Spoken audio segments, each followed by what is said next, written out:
All right, we're back. I'll hold you like this. We're back in the paint booth.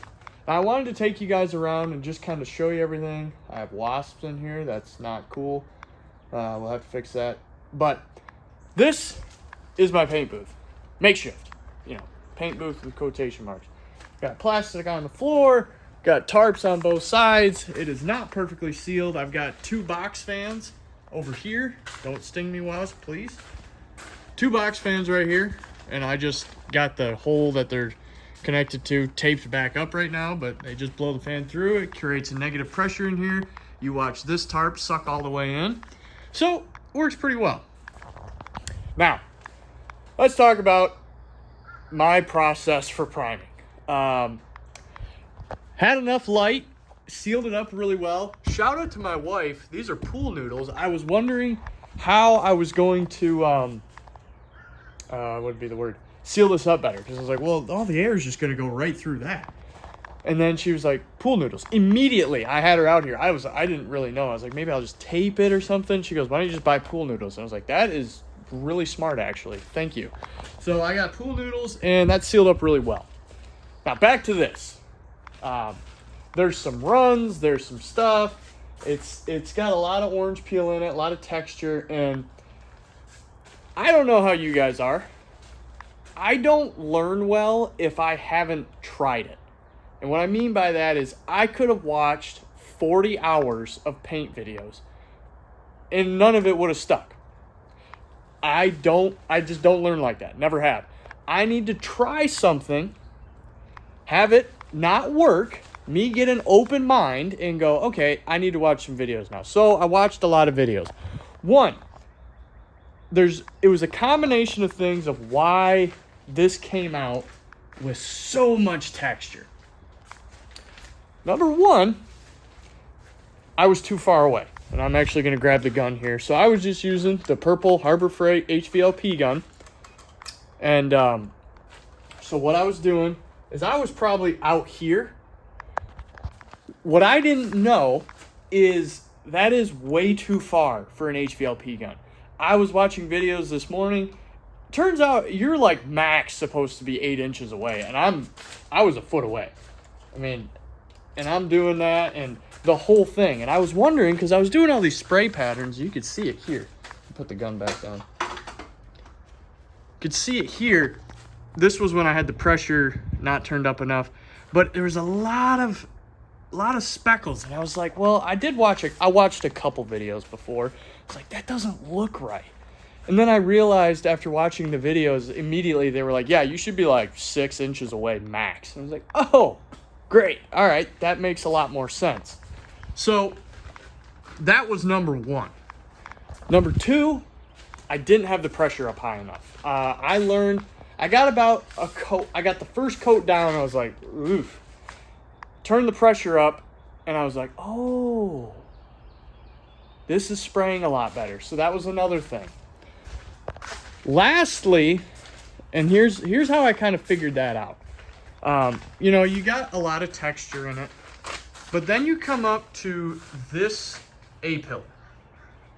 And I was like, man, I got a little too close to the sun on this. No. That was actually where I wanted to be. And that was why that one doesn't have that much texture. Now, I've got some runs in it from where I just was going too slow. That was another thing. I was like, man, I'm having to go so slow with this. Why is that happening?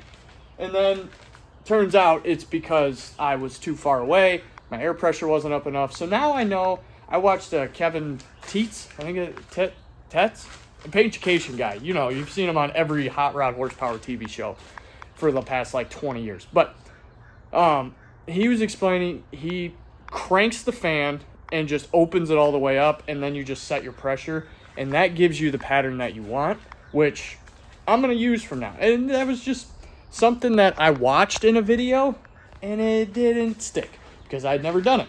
Now I've done it, and I know, okay, now I know what I want, what I've got to do, stuff like that.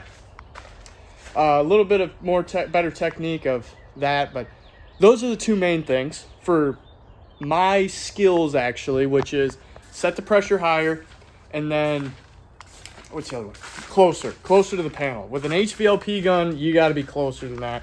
And that's just me learning.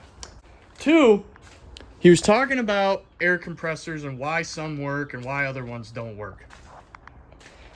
I was like, okay. And he said, this will work. It will keep up with the gun, and it did. It worked. It actually shut off sometimes. But he said the air is really hot, and it was. I mean, and it gets warm in here. I mean, it's around 12:30 right now, and it's probably 95 degrees in here because I'm in a big metal tin can. With this,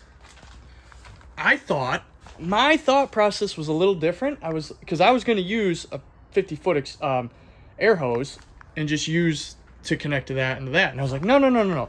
I want a short one that will help with the moisture. That was actually wrong. He explained, he was like, well, that air is coming out of that compressor. It's really hot. And that makes sense. That being said, there was hot air going into my air dryer filter right there. And he's explaining that air is going to cool off once it goes through that hose. And next thing you know, now you're looking at, okay, you've got, it's cooling off. That's actually bringing the moisture out of that air. So it still has moisture, and it's going through that filter with the moisture in it. So there was just things that you learn that you don't. I'm not going to think about that stuff. You know, there's people that warn me about things. I'm like, don't worry about it. You don't think about it, and then it shows up. So that was really 3 really big things where I was like, oh, this is something that we're going to want to make sure we do for that. The base coat will be good. Not too worried about that. The clear coat, I really want to make sure that's right. Learn some different techniques that might work better for what I'm trying to do, because it is, even with that ladder, it is hard to reach the middle. Even on the middle here too. So just try it. Now that I've done it, I've seen what worked, what didn't. I have that open mindset. That's just how it works for me. I know that's an expensive way to learn, but that's how I learn. So that's how we're going to do it. Yeah, it's the first time we're learning.